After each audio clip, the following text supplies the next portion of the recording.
সম্মানিত বন্ধুগণ, আসসালামু আলাইকুম। দূরে কাছে দেশে অথবা দেশের বাইরে থেকে কলেজের বন্ধুগণ ঠিক এই মুহূর্তে যেখান থেকে বাস্তব জীবনের গল্প শোনার জন্য আমার সাথে জয়েন করেছেন আমি আপন। আর যে আপন জীবনের গল্পের 1012তম পর্বে আপনাকে বরাবরের মতো স্বাগতম জানাচ্ছি। প্রিয় বন্ধুগণ, আজ আমি আপনাকে শোনাবো রাজশাহীর ছেলে মোহাম্মদ ফাবেলের জীবনের হৃদয়ে কাঁপানো, তাজ্জব হয়ে যাওয়ার মতো এক বাস্তব জীবন কাহিনী। বন্ধুগণ, আজকের গল্পের টাইটেল যে গোপনে বাবার সঙ্গে 2 বছর করে যাচ্ছে সংসার। কোনো এক মেয়ে সবার চক্ষু আড়ালে গোপনে 2 বছর বাবার সঙ্গে সংসার করে যাচ্ছে। আজ থেকে বেশ কয়েকদিন আগে রাজধানীর ঢাকা থেকে কোনো এক মধ্যবয়স্ক লোক আমাকে কল করে, ইমুর মাধ্যমে কল করে তিনি আমাকে বলে, আপন ভাই, আমি আপনার চ্যানেলে এই ধরনের গল্পগুলো অনেক পাই এবং আমি প্রথম দিকে গল্পগুলোকে বিশ্বাস করতাম না, আমার কাছে কাল্পনিক বানোয়াট মনে হতো। কিন্তু আজ থেকে কয়েকদিন ধরে আমি একটা জিনিসের সম্মুখীন হচ্ছি, একটা খারাপ জিনিসের, এবং এইটা আমার কাছে যখন আমি এটার ফেজ হচ্ছি তখন থেকে আমার কাছে কেন জানি আপনার গল্পগুলো মনে পড়তেছে এবং মনে হয় যে না, আপনার গল্পগুলো আসলেই বাস্তব।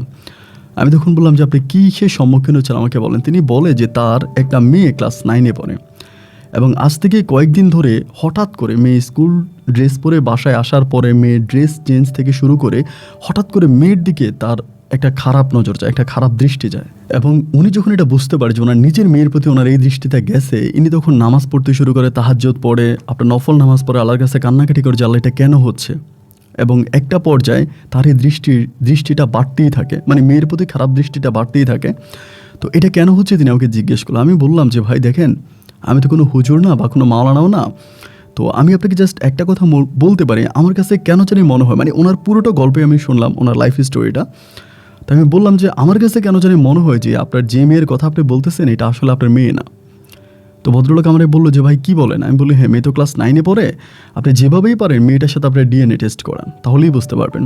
এবং তারই কয়েকদিন পরে উনি ওনার মেয়ের সাথে ডিএনএ করায়। ইমুর মাধ্যমে তিনি আমাকে জানায় যে আসলে আমি যেটা বলেছি সেটাই সত্য। সবচেয়ে দুঃখের বিষয় হচ্ছে আজ থেকে 3 দিন আগে ওনার ওই সংসারটা ভেঙে যায়, ওনার ওয়াইফের সাথে ওনার ডিভোর্স হয়ে যায় ঠিক এই ব্যাপারটা নিয়ে।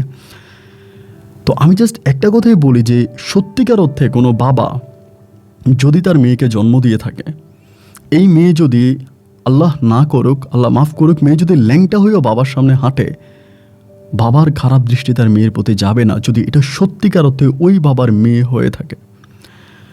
যাই হোক, আমি আজকের গল্পে যাই। আজকের গল্পটা সত্যি এক ভিন্ন রকম, এক সরকারি কর্মকর্তার গল্প। আমি আশা করব শুরু থেকে শেষ পর্যন্ত গল্প জুড়ে আপনার আমার সাথেই থাকবেন এবং গল্প শেষে রাজশাহীর ভাই ফাবেলকে আপনার মতো করে একটা মন্তব্য কমেন্ট বক্সে লিখবেন। ধন্যবাদ সবাইকে। সম্মানিত বন্ধুগণ, আসসালামু আলাইকুম। আমার নাম মোহাম্মদ ফাবেল, আমার বাড়ি রাজশাহী। বন্ধুগণ, আমি আমার জীবনের এই গল্পটা শুরু করার শুরুতে আপনাদেরকে আমার পরিবারের বিষয়ে জানিয়ে রাখি। আমার পরিবারে আমি আছে, আমার বাবা আছে, মা আছে, রয়েছে আমার দাদা দাদি সহ আমার কাকা জেঠু। এছাড়া আমাদের পরিবারে আরও সদস্য রয়েছে, আমার ছোট একটা বোন সহ ছোট একটা ভাই, রয়েছে আমার বড় একজন ভাইও। আমরা টোটাল 3 ভাই 1 বোন। আমি হচ্ছি 3 ভাইয়ের মধ্যে 2 নাম্বার, মানে মেজো। আমাদের পরিবারটা রাজশাহী শহর থেকে মোটামুটি একটু দূরে কোনো গ্রামের এক উচ্চবিত্ত পরিবার। আমার বাবাও পেশায় ছিলেন একজন সরকারি কর্মকর্তা এবং আমার বাবা রিটায়ার্ড হয়ে যায়। রিটায়ার্ড হওয়ার পরেও আমাদের পরিবারটা খুব ভালোভাবেই চলতেছিল, কারণ আমার বড় ভাইয়া আমার বাবা রিটায়ার্ড হয়ে যাওয়ার আগে আর্মিতে চাকরি নেয় এবং আমার বড় ভাইয়া মিলিটারিতে চাকরি করে আমাদের গোটা পরিবারটাকে চালাতো। রিটায়ারমেন্টের পরে আমার বাবাও অনেকগুলো টাকা পায় এবং সেই টাকা দিয়ে আমার বাবা রাজশাহী শহরেই ব্যবসা বাণিজ্য করে। সব কিছু মিলিয়ে আমাদের পরিবারটা আমাদের ওই গ্রামে সম্ভ্রান্ত এবং সচ্ছল ভালো একটা পরিবার। আমিও সেই নিরিখেই পড়াশোনা করি। একটা সময় আমি এসএসসি পাস করি এবং এসএসসি পাস করার পরে হঠাৎ করে সরকারি একটা দপ্তরে লোক নিচ্ছিল। তো আমার বাবাও যেহেতু সরকারি কর্মকর্তা ছিলেন, পুলিশে চাকরি করেছেন, বাবা তখন আমাকে বলল যে ঠিক আছে তুমি যাও এবং তুমি গিয়ে ওইখানে যাও। বাবাও তার উপরস্থ কর্মকর্তাদের সাথে ফোনে কথাবার্তা বললো। আমি তখন ইন্টারভিউ দেওয়ার জন্য বা ফিটনেস টেস্ট করার জন্য আমি গিয়েছিলাম। আলহামদুলিল্লাহ, আমি যাওয়ার পরে আমার বাবার ফোন এবং আমার ফিটনেস সব কিছু মিলিয়ে সেখানে আমার চাকরি হয়ে যায়। আমি একজন সরকারি কর্মকর্তা হই খুব কম বয়সে। আমার বয়সটা তখন একেবারেই কম, মাত্র এসএসসি পাস করেছি, ওরকম একটা বয়স, এবং এত বড় মাপের একটা চাকরি। সব কিছু মিলিয়ে সময়গুলো অনেক ভালোই কাটতেছিল। তো আমার পোস্টিং হয় রাজশাহীর মধ্যেই, কিন্তু অনেকটা দূরে, মানে আমরা যে থানায় আছি ওই থানায় না, এটা থেকে বেশ অনেক দূরের কোনো একটা থানায় আমাদের পোস্টিং হয়, মানে আমার পোস্ট হয়। তো সেখানে চলে যেতে হবে। ট্রেনিং শেষ করলাম, ট্রেনিং শেষ হওয়ার পরে ওখানে আমার পোস্টিং। তো বাড়িতে ট্রেনিং শেষ হওয়ার পরে কয়েকদিন ধরে আছি, মারে বলতেছি ওইখানে যাব। আমি আবার একটু অন্যরকম মানুষ ছিলাম।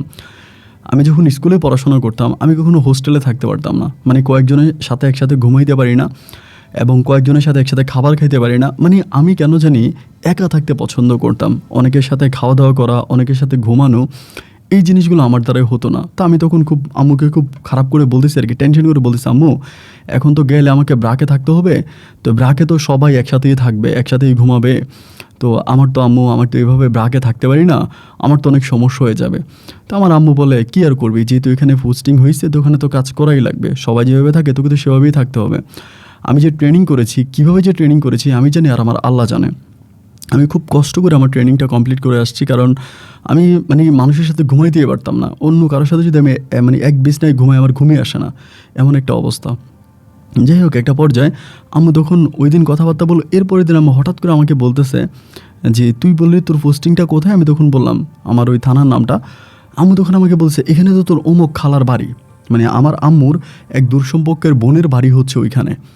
তো আমি বললাম যে ওইখানে কোন জায়গায়? আম্মু তখন আমাকে পুরো ঠিকানাটা, আমার নানু বাড়িতে কথাবার্তা বলে আমাকে পুরো ঠিকানাটা নিয়ে দিল যে ওই জায়গায় তোর ওই খালাম্মার বাড়ি। তো দুঃখের বিষয় হচ্ছে আমার ওই খালাম্মা মারা গেছে। খালাম্মার ওইটা হচ্ছে সেকেন্ড বিয়ে। আগে এক জায়গায় বিয়ে হয়, ওখানে একটা ওনার কন্যার সন্তান হয়, এরপর ওনার আরেক জায়গায় বিয়ে হয়। তো ওইখানে বিয়ে হওয়ার পরে খালাম্মা মারা যায় আর কি, ওইখানে কোনো সন্তানাদি খালাম্মার হয় না। তো আমাকে আমার আম্মুর ঠিকানা দিল যে ঠিকানা অমুক জায়গায়, তুই ওইখানে গিয়া তারপরে তুই যাচাই বাছাই কর। তো আমি যেদিন জয়েন করব তার 2 দিন আগে চলে গেছিলাম, যেহেতু আম্মা আমাকে ঠিকানাটা বললো। তো এর আগে ফোনে আমার ওই খালুর সাথে কথা হয়, খালুকে আমি বলি যে এরকম আমি আপনাদের থানায় পোস্টিং হয়েছি, আমি আপনাদের এখানে থাকবো, খালুর সাথে আমার কথাবার্তা হয়। দেন খালু তখন আমাকে বললো যে ঠিক আছে, সমস্যা নাই, তুমি আসো। আমি তখন ওই খালুর বাড়িতে গেলাম এবং খালুর বাড়িতে যাওয়ার পরে আমি অবাক হয়ে গেলাম যে বাড়িটা খুবই সুন্দর, সাজানো গোছানো একটা বাড়ি, কিন্তু জনবহুল থেকে গ্রামের ভিতরের থেকে একটু বাইরে। ওনার আগে গ্রামের ভিতরেই বাড়ি ছিল, তো সেখান থেকে তিনি আলাদা করে বাড়ি বানাইছে, আলাদা এসে উনি ওনার মতো করে সুন্দর করে, উনিও বিদেশে ছিল নাকি প্রবাসে ছিল, তো উনিও এর আগে একটা বিয়ে করে, ওনার ওয়াইফ মারা যায়, এরপরে সেকেন্ডলি আমার খালাম্মাকে বিয়ে করে এবং খালাম্মাকে বিয়ে করার পর আমার একটা খালাতো বোন সহ আমার খালাম্মাকে বিয়ে করে। আমার খালাম্মার অন্য কোথাও আগে বিয়ে হয়েছিল ওই স্বামীর কাছ থেকেই, কেন খালাম্মা চলে আসে। তো আমার এই খালুর সাথে আমার খালাম্মা প্রায় 9 বছর সংসার করে, কিন্তু দুঃখের বিষয় হচ্ছে ওই 9 বছরে আমার খালাম্মার কোনো সন্তান হয় না, যার জন্য নিয়ে আসা ওই খালাতো বোনটাকে আমার ওই খালু নিজের মেয়ের মতো করেই বড় করে এবং এটাকেই তিনি সব কিছু বুঝিয়ে দেয়। যাই হোক, খালুর বাড়িতে গেলাম এবং যাওয়ার পরে খালুর সাথে আমার খুব বসে কথাবার্তা হলো। তিনি বলে, ঠিক আছে 2 দিন পরে যেহেতু তোমার পোস্টিং, আর এখান থেকে দূরত্বও খুব বেশি না। পরে আমি ওই সময় খালুর সাথে গিয়ে একটা মোটরসাইকেল কিনি, এই কারণে যে আমাকে তো থানাতে যাতায়াত করতে হবে। তো আমি তখন একটা মোটরসাইকেল খালু আমাকে কিনে দিল, আমি কিনলাম টাকা দিয়ে, খালু আমাকে হেল্প করলো আর কি। তো মোটরসাইকেল আমি খুব ভালো চালাইতে পারতাম না, কিন্তু অত ভালো মোটরসাইকেল আমি চালাইতে পারি না। পরে খালুর আশেপাশে বাড়ির এইদিকে সেদিকে আস্তে আস্তে মোটরসাইকেলটা আমি মোটামুটি চালানো খুব ভালো করে শিখলাম। এরপরে থানাতে যাচ্ছি, ডিউটি করতেছি। তো খালুর সাথে আমার সম্পর্কটা দিনে দিনে খুব গভীর হয়ে যাচ্ছে। খালুও যথেষ্ট রসিক মানুষ। আমরা মাঝে মাঝে আমি থানাতে কাজ শেষ করে যেদিন আমার দিনে ডিউটি থাকে, আমি ওই দিন আপনার রাত্রেবেলা খালুর সাথে লুডো খেলি, অনেক সময় কাটাই। আর নাইট ডিউটি থাকলে আমি বেশিরভাগ থানাতেই থাকার চেষ্টা করি, ওইখানেই থাকি আবার ডিউটি করার জন্য। তো এরকমভাবে সময় কাটতেছে এবং খালুর সাথে আমার গভীরতার সম্পর্ক বাড়তেছে। আমার খালাতো বোনটা তখন পড়াশোনা করে না, ও পড়াশোনা ছেড়ে দিয়েছে। ও তো আসলে ওর মাকে পায় নাই ওরকমভাবে, এবং একটু দুঃখ কষ্ট ওর সময়গুলো কাটতেছে, এই জন্য আর পড়াশোনা করে নাই। ওর নাম হচ্ছে লোপা। তো লোফা পড়াশোনা করে নাই, 9 না কিসে পর্যন্ত জানি পড়ছে, এরপরে পড়াশোনা বন্ধ করে দিছে। তো বাসার যত রান্নাবান্না আছে, রান্নাবান্নার কাজ থেকে শুরু করে সমস্ত কাজ কিন্তু লোফাই করে। আবার আমার এই খালুর হচ্ছে গরুর ফার্ম আছে, মুরগির ফার্ম আছে। উনি আবার ওই যে কৃষি কাজের সাথে জড়িত। তো এই জন্য ওনার বাড়িতে উনি কয়েকজন কাজের লোকও রাখছে, তারাও কাজ করে, তাদের সাথেই সবাই মিলে ভালো করেই থাকতেছে। এরকম করে সময়গুলো কাটতে কাটতে আমার ওই খালাতো বোনটা কিন্তু মাশাআল্লাহ দেখতে অনেক সুন্দরী ছিল। আমার খালাও নাকি দেখতে অনেক সুন্দর ছিল, যদি আমি আমার খালাকে কখনোই দেখি নাই। উনি আমার আম্মার দূর সম্পর্কের কেমন জানি বোন হতো আর কি। তো আমার মায়ের মুখেও শুনেছি এবং খালুর মুখেও শুনেছি ওনার সেকেন্ড ওয়াইফ আমার খালা অত্যাধিক সুন্দর ছিল, দেখতে শুনতে একদম পরীর মতো চেহারা ছিল। আমার খালু বলল যাই হোক, খালাম্মাকে তো আমি দেখতে পারি না, খালাম্মাকে আল্লাহ তাআলা নিয়ে গেছে। তো খালাতো বোনটাকে দেখলাম, মাশাআল্লাহ ও দেখতে অনেক সুন্দর। তো ওর দিকে কিন্তু আমার কখনোই কোনো খারাপ দৃষ্টি বা খারাপ নজর যায় নাই। ও আমাকে ভাইয়া করে সম্বোধন করতো, আমি ওরে বোনের মতোই দেখতাম। তো আমি ওরে বলতাম যে তুমি পড়াশোনা করতে পারতা, কারণ তোমার আব্বার টাকা পয়সারও তো অভাব নাই, অর্থ সম্পদের অভাব নাই। তোমার আব্বা এলাকাতে একজন সম্মানিত ব্যক্তি, তার টাকা পয়সা ধন সম্পদ অনেক আছে, সো তুমি চাইলে পড়াশোনাটা করতে পারতা। তো ও আসলে ওই যে মা নাই, পরিবারে মা নাই, আর বাবাও ওভাবে দেখে নাই, এই জন্য আসলে ও পড়াশোনাটা করে নাই। এরকম করে সময়গুলো কাটতে কাটতে আমি প্রায় ওই থানাতে 1 বছরের মতো ডিউটি করি। 1 বছর ডিউটি করাতে আমার সবার সাথে একটা ভালো সম্পর্ক পরিচিত হয়ে যায়। 1 বছর পরে কেমন জানি খালুর ভিতরে আমি একটা অস্থিরতা দেখতে পাইতাম, যে খালু সবসময় কেমন জানি একটা অস্থির একটা ভাব নিয়ে থাকতো। মানে কেমন জানি ওনার মনের ভিতরে একটা কষ্ট জমা আর কি। এটা আমি বুঝতে পারতাম না যে ওনার কষ্টটা কেন বা কী কারণ ওনার কষ্ট। আর আরেকটা ব্যাপার, আমার খালাতো বোন লোপার সাথেও কিন্তু আমার সম্পর্কটা খুব ক্লোজ হয়ে যায়। আমরা মাঝে মাঝে আমার যখন নাইট ডিউটি, আমরা দিনে ডিউটি থাকে, আমি রাতে এসে মাঝে মাঝে ওর সাথেও দুষ্টামি করে, আবার ওর বাবা আমরা তিনজনে একসাথে লুডোও খেলি। মানে আমাদের ওই পরিবারটাকে পাওয়ার পরে আমি এতটাই সুখী হয়ে যাই যে আমি মুহূর্তের মধ্যে সব কিছু ভুলে যাই, এবং আমি ভাবতেও পারি না যে আল্লাহ আমাকে এত সুন্দর এবং সুখী একটা পরিবার আমাকে এনে দিয়েছে, যেটাতে আমি আসলে আল্লাহ তাআলার কাছে শুকরিয়া আদায় করি। কারণ আমি খালাতো বোনের হাতের রান্না খাচ্ছি এবং তাদের মতো করে থাকতেছি, একটা বাড়িতে থাকতেছি। যেমনটি আমি আমার মায়ের কাছে ছিলাম ঠিক তেমনটিই থাকতেছি। আমার কাছে মনে হয় না যে আমি কোনো ডিউটি করতেছি বা কোনো ব্রাকে থাকা লাগতেছে, এরকম কিছুই না। তো বেশ কয়েকটা দিন ধরে দেখতেছি যে খালু জানি কেমন একটা মনমরা হয়ে থাকে, আমার সাথে খুব বেশি কথা বলে না, মানে কেমন জানি একটু অস্থির ভাব খালুর মাঝে বিরাজ করতেছে। পরে আমি একদিন খালুকে জিজ্ঞেস করলাম, আমার ওই দিন দিনে ডিউটি ছিল, রাতের বেলায় খালুকে বললাম যে লুডো খেলে চলেন। উনি আমার বলে যে না, লুডো খেলবো না, আমার মনটা ভালো নাই। তো কেন আপনার মন ভালো নাই, কী হয়েছে? আমাকে বলে যে চলো তোমার সাথে একটু বাইরে গিয়ে বসবো। তো খালুর বাড়িটা বিশাল বড় ছিল, কিন্তু ওইখানে বসার মতো খুব সুন্দর জায়গা আছে সামনে। ওইখানে আমি খালুর সাথে বসলাম। বসার পরে আমি জিজ্ঞেস করতেছি, খালু কী হয়েছে, আপনার মন খারাপ কেন? কেমন জানি আপনার ভিতরে একটা অস্থিরতা আমি খেয়াল করতেছি আজকে বেশ কয়েকদিন ধরে। উনি আমাকে বলে, বাবা কি বলবো, তুমি তো আসলে আমার নিজের ছেলের মতোই, আমার পরিবারে আসো আজকে অনেক বছর ধরে, আমি তো তোমাকে আমার নিজের ছেলেই মনে করি। তো নিজের ছেলে মনে করে তোমাকে একটা কথা বলি, এখন তুমি কথাটা একটু ভালো করে শোনো। আমি ঠিক আছে, সমস্যা নাই, আমি তো আপনার ছেলে, আমি আপনাকে তো খালু বলে ডাকি, আমি আপনার ছেলের মতোই। আর আপনার বাড়িতে আমি 1 বছরেরও বেশি সময় ধরে আছি, সো আমি তো আপনার ছেলেই। পরে আমাকে বলে যে পাবেল, আমি যে মেয়েটাকে নিয়ে আছি লোফা, এটা তো আমার মেয়ে না, কিন্তু আমি আমার এই মেয়েটাকে অনেক বেশি ভালোবাসি। তোমার খালাই মেয়েটাকে খুব ছোট করে নিয়ে আসে, অনেক ছোটোবেলায় কোলে করে নিয়ে আসে আমার সংসারে। আমি যখন বাসরঘর করি, ওই বাসরঘরে আমার মেয়েটা আমার সাথে থাকে। তো মেয়েটাকে আমি নিজের মতো করে কোলে পিঠে করে বড় করি, এবং মেয়েটাকে আমি অত্যাধিক ভালোবাসি। তাই আমি বললাম, হ্যাঁ এটা তো আমি জানি, সবই তো ঠিক আছে, তাহলে এখন সমস্যাটা কোথায়? খালু আমাকে বলতেছে, আমার মেয়ের জীবনটা নষ্ট হয়ে যাচ্ছে এবং আমার মেয়েটা একটা খারাপ পথের দিকে হাঁটতেছে। আমি শত চেষ্টা করে আমার মেয়েটাকে এই খারাপ পথ থেকে ফিরিয়ে আনতে পারতেছি না। পরে আমি বললাম যে কেন খালু, কী হয়েছে, আমাকে বলেন। বলে, তুমি আমাদের এলাকার একটা ছেলে আছে সাজু নামের, তুমি চিনো কি না? তো আমার খালুর এলাকায় একটা ছেলে ছিল সাজু, তো থানায়ও তার নাম লেখা আছে, ও মাদক ব্যবসা করে। তো মোটামুটি ছেলেটা ভালো না আর কি, একটু নেশা টেশা করে, একটু খারাপ, কিন্তু দেখতে শুনতে ভালো, এমনি হ্যান্ডসাম, চেহারা টেহারা সুন্দর, মাথার মধ্যে লম্বা চুল, শাকিব খান স্টাইলে চলাফেরা করে, কিন্তু একটু মাদকের সাথে জড়িত আছে বা একটু অন্যরকম। তাই আমি বললাম যে হ্যাঁ চিনি তো খালু, কী হয়েছে, ওর নাম তো লিস্টের মধ্যে আছে, ব্ল্যাক লিস্টেও। বলে, হ্যাঁ তোমার কথাও ঠিক আছে, কিন্তু এখন একটা সমস্যা হচ্ছে কি জানো, এই ছেলেটা আমার মেয়েটারে পছন্দ করে। তাই আমি বললাম, কী বললেন আপনি, এটা তো আমি আগে জানতাম না, বা আপনি তো আমার এই ধরনের আগে কোনো কথা বলেন না, এটা আমাকে আগে বলেন না কেন? ওর তো আমি এখনই থানাতে নিয়ে ইচ্ছা মতো বাটান দিব। খালু আমাকে বলে, বাটান তো আমিও দিতে পারতাম, কিন্তু সমস্যাটা তো হচ্ছে অন্য জায়গায়। আমি কোন জায়গায় সমস্যা? খালু আমাকে বলে যে আমার মেয়েও তো তারে পছন্দ করে, তোমার বোনও তারে পছন্দ করে, এবং দুজনের মাঝে মোটামুটি একটা মাখামাখি সম্পর্ক চলতেছে। তো এই জন্য আমি ছেলেটারে তেমন কিছু করতে পারি না, কারণ করলে আমার মা মরা মেয়েটা আরও বেশি কষ্ট পাবে। তো এখন আমি কি করব, তুমি আমারে বলো। খালুর কথা শুনে আমার নিজের মনটা অনেকটাই খারাপ হয়ে গেল, নিজে অনেক কষ্ট পাইলাম যে আসলে খালু আমাকে এই কথাটা বললো, আমি এখন কী করতে পারি। পরে আমি বললাম যে ঠিক আছে খালু, আপনি এটা নিয়ে চিন্তা করবেন না, আপনি মুরব্বী মানুষ, চিন্তা করলে আপনার আরও টেনশনে আপনি আরও বেশি বিপর্যয়ে চলে যাবেন, বিষয়টা আমি দেখতেছি। তো আমার খালু আমাকে এটা বলার পরে আমি বিষয়টা নিয়ে আমি খুব ডিপলি নিজের মতো করে চিন্তা করতেছি যে কী করা যায়। কারণ আমার খালাতো বোনের যে পরিস্থিতি আমি দেখলাম, যে ও আসলে খুবই একগরোয়া, মানে ও যেটা বুঝবে সেটাই, ওকে অন্য কেউ কোনো কিছু বুঝাইতে পারবে না।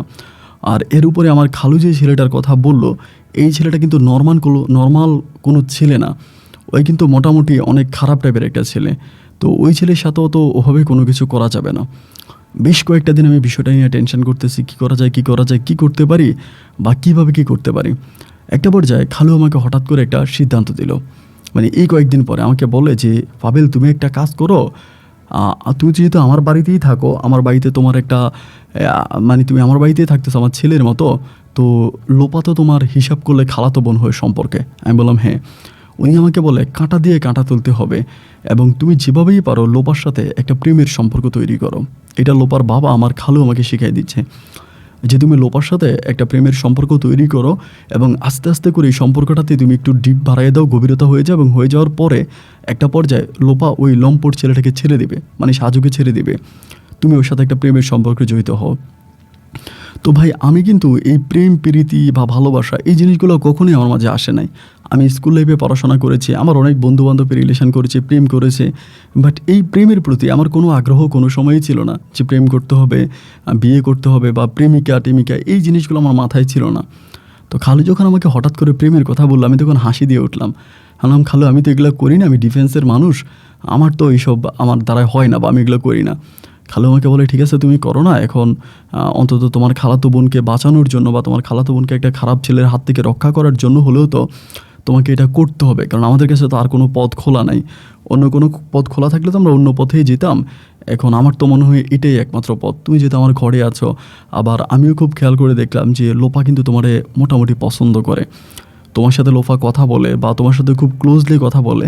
তো সেখান থেকে আমার কাছে মনে হয় যে তুমি লোপাকে প্রস্তাব দিতে পারো, এবং প্রস্তাবের মাধ্যমে যদি তোমার মাধ্যমে একটা সম্পর্ক তৈরি হয়, তাহলে লোপা ওই ছেলেটাকে ভুলে যাবে। তা আমি খালুরে বললাম যে খালু, ও যদি ওই ছেলের সাথে সম্পর্ক থেকেই থাকে, ওই ছেলের সাথে ওর ভালোবাসা থেকেই থাকে, আমি যতই ওরে ভালোবাসি বা যতই ওরে ভালোবাসা দেখাই, ও তো আসলে আমার প্রস্তাবে রাজি হবে না, আমার কথা তো ও শুনবে না। খালু আমাকে বলতেছে বাবা না ভালো, তুমি একটু চেষ্টা করো, চেষ্টা করতে তো আর কোনো সমস্যা নাই, তুমি চেষ্টা করো। তাই আমি বললাম যে ঠিক আছে খালু, আপনার কথা আমি মানলাম, আপনার কথা আমি শুনলাম, কিন্তু আপনি আমাকে একটু সময় দেন, আমি বিষয়টা একটু চিন্তা করি।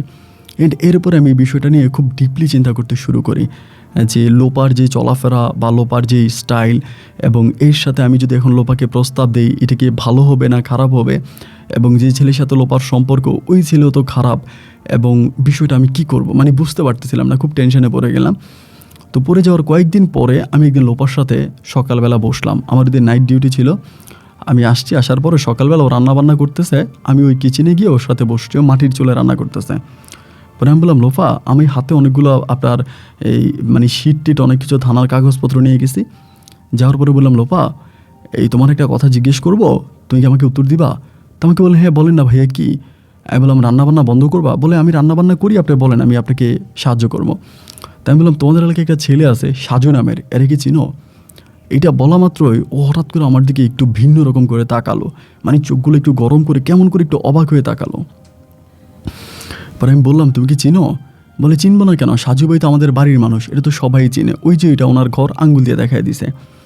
আমি বললাম হ্যাঁ এটা সাজুর ঘর, সবই ঠিক আছে, তো তুমি ব্যক্তিগতভাবে সাজুকে কতটুকু চিনো? তো আমাকে বললে হ্যাঁ চিনি, আমাদের বাড়ির মানুষ হিসাবে যতটুকু চেনা দরকার ততটুকু চিনি, মাঝে মাঝে দেখলে কথাবার্তা হয় এটা ওইটা। আমি বললাম এই ছেলেটা কী করে? ওটা জিজ্ঞেস করলাম যে ছেলেটা করেটা কি? আমাকে বলে ভাইয়া কী করে আমি তো এটা জানি না, তবে এমনি চলাফেরা করে। তাই আমি বললাম ছেলেটা কী করে এটা তুমি না জানলেও আমি জানি। তা বলে কী করে? আমি বললাম ছেলেটা ড্রাগস বিজনেস করে, মানে আপনার বিভিন্ন ধরনের মাদক দ্রব্য সেল করে, বিক্রি করে, এবং বর্ডার থেকে মাদক নিয়ে আসে। আমার খালতো বোন তখন বলতেছে এটা হচ্ছে ওনার বিষয়, উনি মাদক বিক্রি করে না কী করে, তো এটা উনি জানে, তো এটা আপনি আমাকে কেন বলতেছেন? আমি বললাম ও ওটা জানে ঠিক আছে, কিন্তু আইনের লোক হিসাবে ওকে কিন্তু আমার আটকানোর দায়িত্ব, আমি কিন্তু ওকে জেলে ঢুকাই দিব। এই কথা বলার পরে আমার খালাতো বোন বলতেছে তাইলে এটা আপনি বুঝবেন, এটা কিন্তু আমি কিছু বুঝি না। এই কথা বলে আমার খালাতো বোন স্কিপ করে আমাকে ছেড়ে মানে আমার এখান থেকে চলে গেল। তাহলে আমি বুঝলাম যে না আসলে ওরে কোনোভাবেই আমি মানে একটু যে ওই ছেলের বিষয় নিয়ে ওর সাথে কথা বলবো, একটু সামনের দিকে যাবো এই বিষয়টা নিয়ে, এই সুযোগ কিন্তু আমাকে দিচ্ছে না। যাই হোক, এর 2 দিন পরে আমি একদিন থানা থেকে আসতেছি মোটর সাইকেলে করে, হঠাৎ করে ওই ছেলে আমাকে রাস্তার মধ্যে ধরছে, এই সাজু ধরে আমারে বলতেছে আপনি তো মিয়া একজন জুনিয়র কর্মকর্তা, আপনি আমার মতো একটা ছেলের নিয়ে আপনি কথাবার্তা বলেন, আপনি জানেন আমি কি করি, আমার বিষয় আপনি জানেন। মানে একটু মোটামুটি ধমক দিয়ে আমার সাথে কথা বলতেছে। এবং এই ছেলের ওই ধমক দিয়ে কথা বলার পরিপ্রেক্ষিতে আমি বুঝে গেছি যে আমি যে লোপার সাথে কথাগুলো বলেছি এই কথাগুলো এই ছেলের কানে চলে গেছে, মানে এই সাজুর কানে চলে গেছে। তা আমি বললাম যে না ভাই, আমি তো তোমাকে নিয়ে কোনো কথা বলি নাই। বলে না, বলছেন, যার কাছেই বলছেন কথা আমার কানে আসছে, কিন্তু ভালো হয়ে যান, নাহলে কিন্তু ভালো হবে না। একরকম ছোটোখাটো একটা থ্রেটও আমাকে দিয়েও চলে যায় ওর ভাইকে করে। আমি আমার বাইক নিয়ে বাসায় আসি সন্ধ্যার পরে। আসার পরে ড্রেস চেঞ্জ করলাম, দুপুরে মানে আপনার উঠানের মধ্যে খুব মন খারাপ করে বসে আছি যে এটা কি হইলো। ও আমার খালাতো বোন আমার একটা কথা বললাম, ছেলেটারে বলে দিল। পরে অনেক পরে ও তখন আসছে, মানে রান্নাবান্না শেষ টেস করে বলছে ভাইয়া খাইতে আসেন। আমি যে না, আমি খাবো না। বলে খাবেন না মানে, থানা থেকে আসছেন, খাবেন না কেন, খাইতে আসেন। আমি বললাম না রে বোন, আমার খেতে ইচ্ছে করে না, আমি খাবো না, আমি এই বাসায় থাকবো না, আমি এখান থেকে চলে যাব। পরে আমাকে বলতেছে আপনি কি বলেন, এখান থেকে চলে যাবেন কেন, আপনার এই বাসার সমস্যা কি, আপনার খাওয়া দাওয়ার সমস্যা নাকি অন্য কী সমস্যা আমাকে বলেন। আমি বললাম না, আসলে ঘরের মানুষ যদি পরের মতো আচরণ করে তাহলে তো আর থাকা যায় না। তো বলে কী হয়েছে ভাইয়া। আমি বললাম যে কি হয় নাই, আমাকে আজকে রাস্তার মধ্যে একটা মাদক ব্যবসা করে একটা ছেলে আমাকে থ্রেট দিল, আমাকে ধমক দিল, আমাকে হুমকি দিল। আর এই ছেলে তো আমাকে হুমকি দেওয়ার কোনো মানে নেই। আমি অবশ্যই তোমার কাছে বিষয়টা শেয়ার করেছি, তুমি ওই ছেলেকে বলে দিছো, বলার কারণে ছেলে আমাকে হুমকি দেওয়ার সাহস পাইছে। পরে আমাকে বলে না ভাই, আমি তো ওরে কিছু বলি না। মানে চুপ, মিথ্যা কথা বলবি না, এখানে বস, তোর সাথে আমার কথা আছে। এবার আমি একটু দায়িত্ব নিয়ে এবং জোর খাটিয়ে ওরে ওখানে বসাইলাম। বসে আমি বলতেছি লোপা, এই ছেলের সাথে তোমার সম্পর্ক কী, আমার কাছে সাপ সাপ সত্যি কথা বলো, এবং যদি সত্যিটা বলো তাহলে ভালো হবে। আর যদি সত্যি না বলো তাহলে কিন্তু আমার এই ছেলে যেভাবে ধমক দিছে, আমি কিন্তু থানার মধ্যে একটা ডায়েরি করে এই ছেলে কিন্তু আমি 14 শিখের ভাত খাওয়াই ছাড়বো। অ্যান্ড তুমি কিন্তু আমাকে চিনো না, আমি তোমাকে খুব ওয়ার্নিং দিয়ে বলতেছি, আমাকে ভালোভাবে বলে দাও যে এই ছেলের সাথে তোমার সম্পর্ক কী। আমাকে বলতেছে ভাইয়া আপনি এরকম করে কেন বলতেছেন, হ্যাঁ এটা সত্য যে ওর সাথে দিন দেখা হয়েছিল। আমি ওরে বলছিলাম যে আমার ভাইয়া কিন্তু তোমার নাম জিজ্ঞেস করছে এবং ভাইয়ার কাছে কিন্তু তোমার নামে রিপোর্ট আসছে। তো এটা যে ও আপনাকে এইভাবে জিজ্ঞেস করবে আমি না এটা বুঝতে পারি নাই। আমি বললাম তারে বললা কেন, তুমি আমার বিষয় নিয়ে তার সাথে কথা কেন বললা। তো তার সাথে কথা যেহেতু বলতো অবশ্যই তোমার সাথে তার কোনো সম্পর্ক আছে। ও আমাকে বলে না ভাইয়া কোনো সম্পর্ক নাই। আমি বললাম দেখো লোপা, আমি তোকে ভালোই বলে জিজ্ঞেস করতেছি, আমাকে সত্যি করে বলো যে এই ছেলের সাথে তোমার সম্পর্ক কী। পরে ও নিচের দিকে তাকায় বলতেছে ভাইয়া ও আমারে পছন্দ করে। তাই আমি বললাম ও তোমারে পছন্দ করে, তুমি কি ওরে পছন্দ করো। বলে জানি না। আমি বললাম শোনো, আমার কাছে সত্যি কথা বলো, তুমি কি ওরে পছন্দ করো। বলে ভাইয়া ও যদি ভালো হয়ে যায় আমি ওরে বিয়ে করব। এরকম করে আমারে বলতেছে, ও যদি ভালো হয়ে যায় আমি ওরে বিয়ে করব। তাই আমি বললাম তোমার কি মনে হয় যে ও ভালো হবে, তোমাদের রিলেশন আজকে কত বছর। বলে প্রায় 4 বছর। আমি শুনে অবাক হয়ে গেলাম। তাই আমি বললাম তো প্রায় 4 বছরে যে মানুষটাকে তুমি ভালো করতে পারো নাই, তোমার কাছে কী করে মনে হয় যে মানুষটা ভবিষ্যতে ভালো হয়ে যাবে। ও আমাকে বলতেছে না ভাইয়া, ও তো ট্রাই করতেছে এবং ওর সিনিয়র বড় ভাইরা আছে যাদের কারণে ও এখন সরতে পারতেছে না, ও সরে যাবে, ওকে একটু সময় দেন। তাই আমি বললাম ওকে না সরিয়ে তুমি কি ওর কাছ থেকে সরে যেতে পারো না, একটা খারাপ ছেলের সাথে তো 4 বছর ছিলা, তাকে তো ভালো করতে পারলা না, তো এখন কি তার এখান থেকে বেরিয়ে আসতে পারো না, এখন এটা আপাতত বন্ধ করে দাও। তুমি তোমার বাবার কথা চিন্তা করো যে তোমার বাবা এই এলাকার কত সুনামধন্য সম্মানিত একজন ব্যক্তি, তাকে সবাই কত সম্মান করে ভালোবাসে, এবং তুমি কি পারো না যে এই জায়গাটা থেকে বেরিয়ে এসে ছেলেটাকে বাদ দিয়ে তুমি তোমার মতো করে তোমার জীবনটা তৈরি করতে। তোমার মা নাই তো কী হয়েছে, তোমার বাবা তো তোমাকে অনেক আদর করে। পরে আমাকে বলতেছে যে ভাইয়া ঠিক আছে আমি বিষয়টা ট্রাই করব, মানে আমি দেখব, ওরকম করে ওই এটুকু বলেও তখন চলে যায়। তো ওই যে ও দেখবে আমাকে বললো, আসলেই কিন্তু না, ও কিন্তু জায়গাটা এখানে স্কিপ করে চলে গেছে আমার কাছ থেকে, জাস্ট আমাকে একটা ফাঁকি দিয়ে উঠে চলে গেল। এবং চলে যাওয়ার পরে আমি জাস্ট বিষয়টা নিয়ে তখন খুব টেনশন করতেছি যে আসলে কী করে আমি দেখি, কিন্তু দেখলাম এতে কোনো মুভমেন্ট নেই, মানে কোনোভাবে ওর কোনো পরিবর্তন নাই। এখনও মানে খালুর চোখের আড়ালে, আমার চোখের আড়ালে ও ছেলের সাথে দেখা করে, ছেলের সাথে কথা বলে, এবং দুজনের মাঝে গভীরতা মোটামুটি প্রায় অনেকটাই পৌঁছে গেছে। তাহলে আমি চিন্তা করলাম যে কী করা যায় কোনোভাবে। এরপরে তারও কয়েকদিন পরে আমি স্ট্রেটলি ওকে বললাম যে লোপা, এই ছেলের নাম ব্ল্যাক লিস্টে আছে, এবং আমি যদি কিছু নাও করি, ডিবি থেকে এসে বা এনএসআই থেকে এসে অথবা অন্য কোনো কর্মকর্তারা এসে কিন্তু এই ছেলেকে ধরে নিয়ে যাবে। এই ছেলে কিন্তু জেলের ভাত খাবে, ও কিন্তু জীবনেও শান্তি পাবে না। আমি তোমাকে অনুরোধ করে বলতেছি তুমি এই ছেলের কাছ থেকে সরে আসো, তুমি এই ছেলের কাছ থেকে সরে আসো, যদি না আসো এর পরিস্থিতি কিন্তু ভালো হবে না। মোটামুটি আমি ওর এটা বললাম, এবং বলার পরে ও তখন এই কথাটা, মানে আমার এই কথাটাও মাইন্ডে নিয়ে গেছে, এবং মাইন্ডে নেওয়ার পরে এই ছেলেকে এমনভাবে বুঝিয়ে বলছে মানে অন্যভাবে বুঝায় বলছে। এরপরে এই ছেলে আমাকে বিভিন্নভাবে বিভিন্ন লোক দিয়ে বড় বড় রাজনীতিবিদদেরকে দিয়ে আমাকে ফোন দিয়ে থ্রেট দিতে আছে যে তোর এটা করবো, তোর ওইটা করবো, তুই এখান থেকে ট্রান্সফার হয়ে যাবে, মানে বিভিন্নভাবে আমাকে হুমকি দুমকি মোটামুটি খুব খারাপ মানে ভালোভাবে দিয়ে যাচ্ছে। এই অবস্থার ভিতরে তার কয়েকদিন পরে, প্রায় আপনার 14 থেকে 15 দিন পরে, এই ছেলের যেই মানে গুরু ছিল আর কি, ওই গুরু যে কোনো একটা মামলায় ফেসে যায়। ওই ছেলের যে ওস্তাদ ছিল, যে তার মানে যার আন্ডারে সে চলাফেরা করতো, ওই বড় ভাই একটা যে কোনো একটা মামলায় ফাঁসা যায়। ওই বড় ভাইয়ের আমরা তখন ধরে ফেলি। বড় ভাইরে ধরার পরে আমি চিন্তা করলাম এই সুযোগ এই ছেলেকে আটকানোর, না হলে তো এই ছেলেকে আর আমি আটকাইতে পারবো না। এরপরে আমি এই ছেলের বাড়িতে অভিযান চালাই এবং অভিযান চালানোর পরে ওর বাড়িতে আমি মাদক পাই এবং ওই মাদক মামলা দিয়ে আমি তার প্রথমে ধরে ফেলি এবং ধরার পরে সেই সাথে সাথে আমি তাকে অস্ত্র মামলাটাও দিয়ে দিই। কয়েকটা মামলা দিয়ে অবশ্য তার আরও অনেক বেশি অপরাধ ছিল, আমি আসলে সব অপরাধগুলো ইস্যু করি নাই। এরপরও দেখলাম যে মোটামুটি তার অনেক বছরে জেল হয়ে গেছে। তো আমি তার জেলে ঢুকিয়ে দিলাম। এবার দেখলাম যে আমার খালাতো বোন লোপা, ও মানে মানসিকভাবে অনেকটা ভেঙে পড়ছে, খাওয়া দাওয়া করে না, কান্নাকাটি করে, মনটা খুব খারাপ, মানে টোটালি ও নিজের মনের ভিতরে কোনোভাবে নিজের মনকে ও সান্ত্বনা দিতে পারতেছে না, মানে কেমন যেন একটা অন্যরকম উদ্গুট পরিবেশ মানে পরিস্থিতির মধ্যে পড়ে যায়। খাওয়া দাওয়া করে না, ঘুমায় না, একদম মানে খুব খারাপ একটা অবস্থা।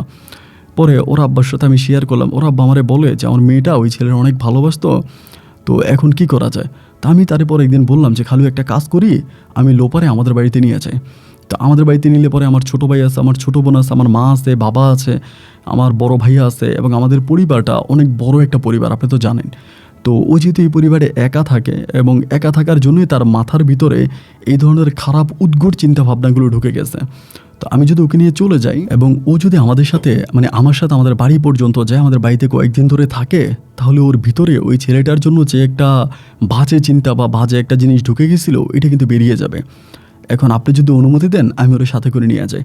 খালু আমাকে বলতেছে তুমি যদি মনে করো যে তোমার সাথে নিলে ভালো হবে বা এই ছেলেটাকেও ভুলতে পারবে, তাহলে তুমি নিয়ে যাও, আমার তো কোনো আপত্তি নাই। তাই আমি বললাম ঠিক আছে, তাহলে এই কথাই রইলে আমি ওর নিয়ে যাবো। পরে আমি বললাম যে লোফা, তুমি আমার সাথে চলো, আমি থানা থেকে ছুটি নিব 15-16 দিনের জন্য এবং ছুটি নিয়ে আমি বাড়িতে যাব, আমার বড় ভাইয়ের বিয়ে। এটা আমি মিথ্যে বলেছি, আমার বড় ভাইয়ের কিন্তু বিয়ে না, যে এমনি বড় ভাইয়ের জন্য মেয়েটাই দেখতেছে, এরকম কোনো পছন্দ টছন্দ না, এখনও কিন্তু পছন্দ হয়নি কোথাও। তাই আমি বললাম যে আমার বড় ভাইয়ের বিয়ে, তুমি আমার সাথে যাবা, ওইখানে 15 দিন আমাদের সাথে থাকবা। পরে আমার বলতেছে না ভাইয়া আমি যাব না, আমার মন ভালো নাই। কেন মন ভালো নাই? তোমার মতো একটা মেয়ের মন ভালো থাকবে না কেন? তুমি আমার সাথে যাবা। তা ওরকম জোরাজুরি করতেছে এবং জোরাজুরির একটা পর্যায়ে ও তখন বলে আচ্ছা ঠিক আছে যাবো, যেতে রাজি হয়। এবং যেতে রাজি হওয়ার পরে তারই পরের দিন আমি তখন থানা থেকে ছুটি টুটি নিয়ে আসি, সব কিছু আমি ওরে নিয়ে চলে যাই আমাদের বাড়িতে, রাজশাহীতে, আমাদের গ্রামের বাড়িতে। এবং আমাদের গ্রামের বাড়িতে ওকে নিলে পরে আমার আম্মাও কিন্তু অত্যাধিক খুশি হয় এবং আমার ছোটো বোন তো একদম খুশিতে আটকানা, যে ও একটা ভালো একটা মানুষ পেয়েছে যার সাথে ও আড্ডা টাড্ডা মারতে পারে। আমার ছোটো বোন আমার খুব রসিক মানুষ আর কি, আমাদের বাসায় মেহমান আসলে মনে হয় ওর মতো খুশি আর কেউ নেই। ও প্রচণ্ড রকমের খুশি হয়ে যায় যে বাসায় মেহমান আসছে, মেহমানকে সময় দিতে পারবে, মেহমানের সাথে কথা বলবে, মানে ও এই বিষয়গুলোতে খুবই এক্সাইটেড। তো যখন আমি আমাদের বাড়িতে নিয়ে আসলাম লোপাকে, আমার ছোটো বোন তো একদম লোপার সাথে খুবভাবে মিশে গেছে, লোপারে নিয়ে এখানে সেখানে ঘুরতেছে এবং লোপা তখন জিজ্ঞেস করতেছে আমার ছোটো বোনকে তোমার বড় ভাইয়ের বিয়ে কবে, ডেট কবে হয়েছে? লোপা বলে কই, আমার ছোটো বোন বলে কই আমার ভাইয়ার তো বিয়ের ডেট হয় নাই। এবার লোপা একটু আমার সাথে রেগে যায় যে এটা কী ধরনের কথা, আপনি বললেন যে আপনার ভাইয়ের বিয়ে ঠিক হয়েছে এই সেই। পরে সেখান থেকে আমি আমার বোনেরে বললাম যে বোন একটা কাজ কর, আমরা একটু ঘুরে আসি, আমরা কুয়াকাটায় যাব। পরে আমি কী করলাম, আমি আমার ছোটো বোন আর ইয়েকে নিয়ে লোপাকে নিয়ে আমি কুয়াকাটা বেড়াইতে গেছি, আম্মুকে বইলেই গেছি, মা অনুমতি দিয়েছে এবং আম্মার কাছ থেকে অনুমতি নিয়ে আমি তখন আমার ছোটো বোনকে আর লোপাকে নিয়ে কুয়াকাটা বেড়াইতে যাই। তো কুয়াকাটা সমুদ্র সৈকতের পাশে বসে আমরা বিচের পাড়ে বসে অনেক রাত পর্যন্ত বসে থাকি এবং আস্তে আস্তে করে একটু একটু করে আমি লোপার ভিতরে ঢোকার জন্য চেষ্টা করতেছি। আর সত্যিকার অর্থে কিন্তু ওই সময় আমার মেয়েটারও ভালো লাগতে শুরু হয়। হঠাৎ করে যখন এই সাজু ছেলেটা ওর জীবন থেকে চলে যায়, মানসিকভাবে অনেকটা ভেঙে পড়ে। মানে একটা মানুষ যে একটা মানুষকে এতটা ভালোবাসতে পারে, এটা লোপার সাথে পরিচয় না হলে বা লোপাকে না দেখলে আমি বুঝতাম না। মানে অনেকভাবে কিন্তু ভেঙে পড়ছে। তো এরপরে ওরে দেখতে শুনতেও ভালো লাগে আমার, সে জায়গা থেকে আমি চিন্তা করলাম যে ওর সাথে আমি একটা সম্পর্ক তৈরি করব। সেজন্যই কুয়াকাটাতে যাওয়া এবং কুয়াকাটাতে যাওয়ার পরে আমি খুবভাবে ওর সাথে মিশে কথা বলতেছি, ওর সাথে মিশে মিশে কথা বলতেছি এবং দুজনে অনেকক্ষণ ধরে বিচের পাড়ে বসে আছে। এবং একদিন বসে থাকতে থাকতে অনেক রাত পর্যন্ত আমার বোন ঘুমিয়ে গেছে, আমরা লম্বা 3টা টুলকে একসাথে করে আমরা শুয়ে আছি। আমি হচ্ছে এক পাশে, আমার বোন মধ্যখানে, এরপরে লোপা হচ্ছে অন্য পাশে, মানে আমার বোনের পাশে। পরে আমি আমার বোনকে এই পাশে এনে লোপার পাশে যাই শুইছি। শোয়ার পর আমি জিজ্ঞেস করলাম, লোপা তুমি কি কাউরে মিস করতেছো, কারো কথা মনে পড়তেছে? আমার বলে না, কারো কথা মনে পড়তেছে না। আমি বলি আমি জানি তুমি সাজুকে ভালোবাসো এবং সাজুর জন্য তোমার কষ্ট হচ্ছে, কিন্তু তুমি কি জানো যে সাজু কেমন ছেলে? সাজু কিন্তু তোমাকে কোনোদিনও ভালো রাখতো না, সাজু তোমাকে সারা জীবন কষ্টই দিয়ে যাইতো। আমাকে বলে আমি আপনাকে আজকে একটা কথা বলি, বিশ্বাস করবেন? আমি বলি হ্যাঁ করবো, কেন করবো না। ও বলে আমি কিন্তু সাজুকে আসলেই ভালোবাসি নাই, কখনোই সাজুকে ভালোবাসি নাই, তবে সাজু আমাকে অনেক হেল্প করেছে। ছোটোবেলা থেকে আমি যখনই বিপদে পড়তাম, যখনই কোনো সমস্যায় পড়তাম, সাজু আমাকে অনেক সাহায্য করেছে এবং সাজুর কাছ থেকে আমি অনেক সাহায্য পাইছি। তাই আমি বললাম এটা কী ধরনের কথা, ওর মতো একটা ছেলে, নেশাগ্রস্ত একটা ছেলে তোমাকে কিভাবে সাহায্য করে? ও আমাকে বলে ও আমাকে অনেকভাবে সাহায্য করেছে, ও ঋণ আমি কখনোই শোধ করতে পারবো না। তো আপনি যদি পারেন ওরে ছেড়ে দিয়েন, ওর সাথে আমার কোনো সম্পর্ক নাই বা ওকে আমি কখনো ভালোবাসি নাই। এটা পুরোই একটা মিথ্যা কথা। আমি জানি আমার বাপের কাছে বলেছে, কিন্তু বিষয়টা এরকম না। হ্যাঁ ও আমাকে পছন্দ করতো, কিন্তু ওর প্রতি আমার ওরকম পছন্দ ছিল না। তাই আমি বললাম যদি এরকমই না হবে, সাজুকে জেলে দেওয়ার পরে তোমার মনটা এরকম খারাপ হয়ে গেল কেন? তুমি খাওয়া দাওয়া বন্ধ করে দিলা, ঘুমানো বন্ধ করে দিলা এবং কেমন জানি তুমি অন্যরকম একটা জীবনে চলে গেলা, তার কারণটা কী ছিল? আমাকে বলো আমার ভিতরে একটা কষ্ট আছে, এটা আমি কাউকে বলতে পারতেছি না এবং এই কষ্টের কথা হয়তো আমি পৃথিবীর কোনো দিন কাউকে না বলেই আমাকে কবরে চলে যেতে হবে, আমি কাউকে বুঝাইতে পারবো না। আমি তখন ওর মাথায় হাত বোলাতে শুরু করি, হাত বোলাতে বলতেছি যে লোপা তোমাকে আমি একটা কথা বলবো। আমাকে বলে হ্যাঁ বলেন। লোপা তুমি কি আমাকে বিয়ে করবা? একদম ডিরেক্টলি, এমনি কোনো প্রেম ভালোবাসার প্রস্তাব নাই, কোনো কিছুই নেই। ও তখন আমি যে ওকে এই কথাটা বললাম, এটা বলে তো একটু শর্ট খেয়ে যাবে, একটু অবাক হয়ে যাবে, কিন্তু ওর ভিতরে আমি কোনো অবাক হওয়া দেখলাম না। ও খুব নর্মালি আমাকে বলতেছে যে এইটা কখনো সম্ভব না, এরকম করে বলতেছে যে এইটা কখনো সম্ভব না। আমি তখন বললাম কেন সম্ভব না, মানে সম্ভব না হওয়ার কারণটা কি? আমাকে বলে যে না এটা কখনো হতে পারে না, আর এটা আপনি কখনো চিন্তাও করেন না। আমি জীবনে কখনো বিয়ে বসবো না, আমি জীবনে কখনো বিয়ে করবো না। আমি বললাম তাহলে তো ঘুরে ফিরে কথা ওইটাই হইলো যে তুমি ওই ছেলের পছন্দ করো, ওই ছেলের ভালোবাসো এবং ওই ছেলের জন্য তোমার মন আজকে অনেক খারাপ, এই জন্য তুমি বিয়ে করতে রাজি হচ্ছ না। বিষয়টা কি এরকম হয়ে গেল না? আমাকে বলতেছে দেখেন আপনি কেন বুঝতেছেন না, আপনি আমার চেয়ে অনেক ভালো মেয়ে পাবেন। আমি আপনার পরিবারে আসছি, আপনার মাকে দেখেছি, আপনার বাবাকে দেখেছি, আপনার ভাই বোনদেরকে দেখেছি, এরকম একটা পরিবারে আপনার বড় ভাই সরকারি চাকরি করে, আপনার আব্বা সরকারি চাকরি করেছে এবং আপনিও একটা সরকারি চাকরিজীবী, তাহলে আপনি তো একটা ভালো মেয়ে পাবেন, আপনি আমাকে মতো মেয়েটারে কেন বিয়ে করবেন? আমি বললাম তোমার কি মনে হয় যে তুমি অনেক ভালো? আমাকে বলে না আমি আসলেই ভালো না। আমি বললাম না, আমার দৃষ্টিতে তুমি খুবই ভালো একটা মেয়ে, প্লিজ আমাকে ফিরাই দিও না।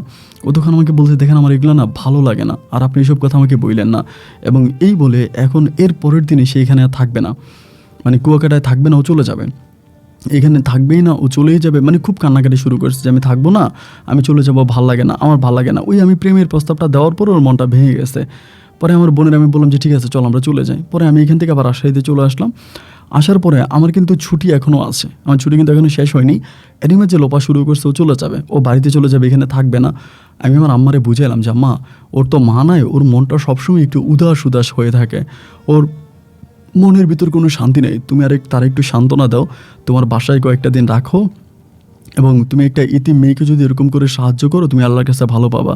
অ্যান্ড আমার আম্মা তখন হঠাৎ করে আমারে বলতেছে সাজু আরে পাবেল, তুই তো অনেক দিন ধরে ওই বাড়িতে আসিস, তোর আমার একটা সত্যি কথা বলবি, এরকম করে আম্মু আমারে বলে। আমি বললাম হ্যাঁ বলবো, সমস্যা কি, তোমার আমি মিথ্যা বলবো কেন? মা আমারে বলে লোপারে কি তোর ভাল লাগে? আমার আম্মু আমারে বলতেছে। আমার মায়ের কথা শুনে আমি তখন খুব অবাক হয়ে গেলাম যে আম্মু আমাকে এই কথা জিজ্ঞেস করতেছে। আমি বললাম যে আম্মু এটা তো আমার চেয়েও তুমি ভালো জানো, তোমার কাছে কি মনে হয়?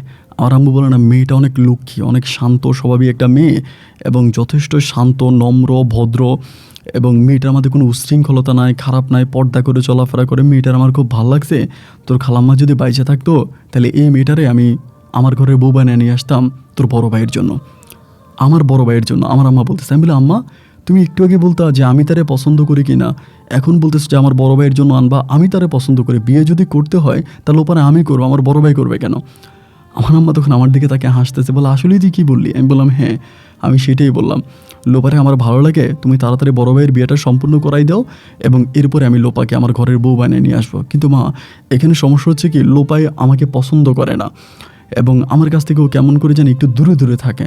আমার আম্মা বলে এই নিয়ে সমস্যা নেই, আমি এটাকে ঠিক করে দিব, তুই এটা নিয়ে চিন্তা করিস না। এরপরে আমার লোপার সাথে অনেক ক্লোজ হতে শুরু করে এবং এই জাস্ট অল্প কয়েকটা দিনে, মানে 5 থেকে 6 দিনের মধ্যে আম্মু লোপার সাথে এমনভাবে মিশে যায় এবং লোপাকে এতটাই আপন করে ফেলে যে লোপা আমার আম্মুকে ছাড়া কোনো কিছুই বোঝে না, মানে আমার আম্মুর জন্য পাগল হয়ে গেছে, আম্মুকে অত্যাধিক ভালোবাসছে। এবং শেষে যখন আম্মুকে ছেড়ে ও আবার ওদের বাড়িতে চলে আসে, ও কান্না করছে আমার আম্মাকে গলায় জড়ায় ধরে যে আমি মনে হয় অল্প কিছুদিনের জন্য আমার মাকে আমি খুঁজে পাইছি। আমার মা ওকে বলছে যে আমি তোরে আমার সারা জীবনের জন্য আমার মেয়ে বানাই নিব, তুই চিন্তা করিস না। এরপরে লোপাকে নিয়ে আমি পুনরায় চলে আসলাম আবার ওদের বাড়িতে, এবং আসার পরে তখন লোপার সাথে আমার একটা প্রেমের সম্পর্ক শুরু হয়ে গেল।